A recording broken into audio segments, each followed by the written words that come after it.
All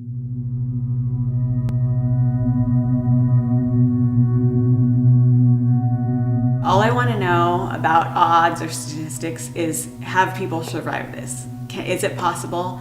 That's all I want to know. I don't want to know the time frame. If someone can survive it, then I just have to be determined that that will be me. You're going to be taken to the emergency. And so that was probably the toughest phone call I've ever had to make. It was tough to get that call on the other end too. We had a bad feeling.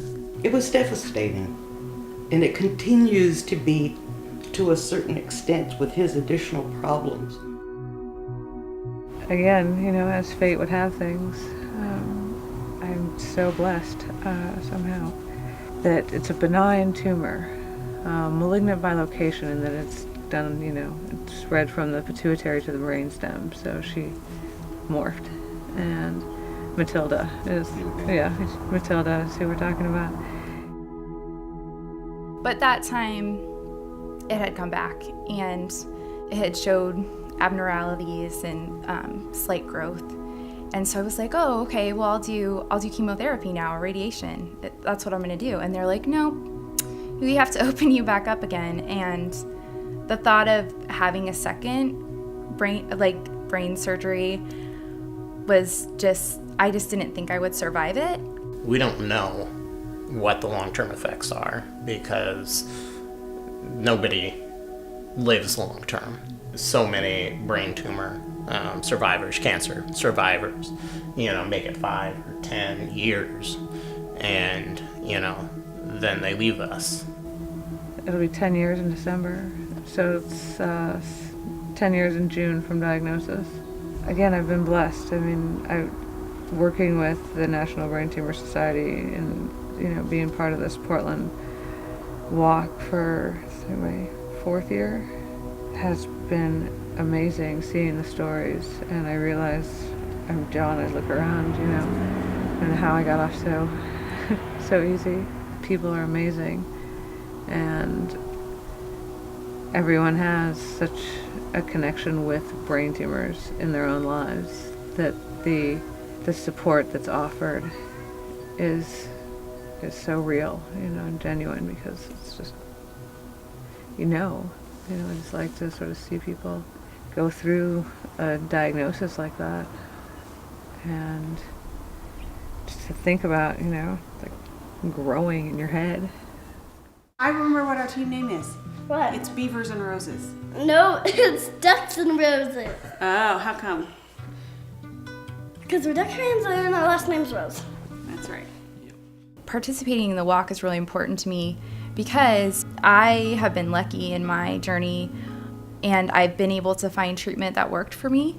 But the research that'll come from the fundraising from the walk, that will help other people. It will help, make new advancements in medicine and treatment.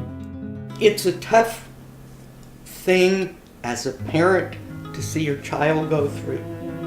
Like I say, it's not fair, but it's life. And we got through it.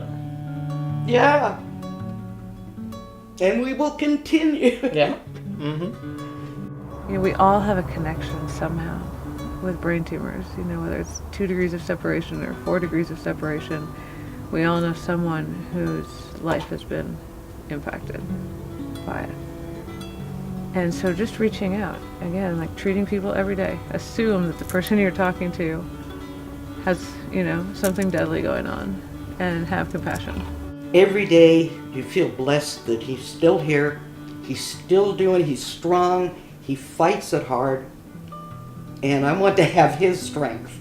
Attitude is everything, and it just helps you be resilient, and helps you get through tough times. My dreams and my goals have kind of expanded to, I used to feel really limited by my circumstance, and now I really have this belief that anything is possible. I've made it through this horrible thing, and with the love from my family and my friends, and I think I'm grateful for life in itself.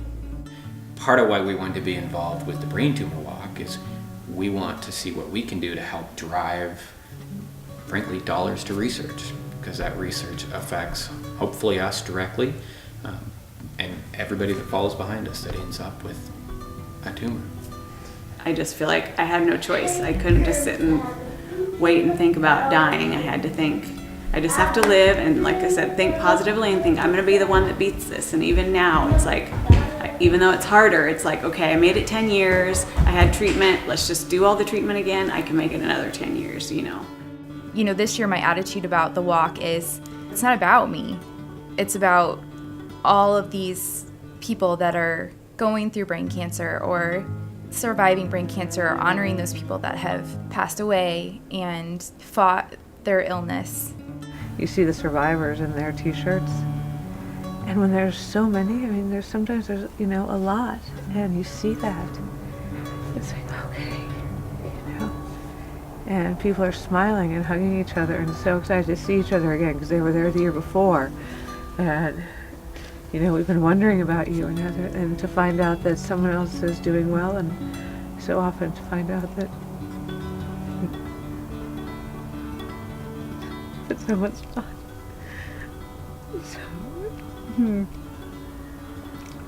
puts a lot of things in perspective.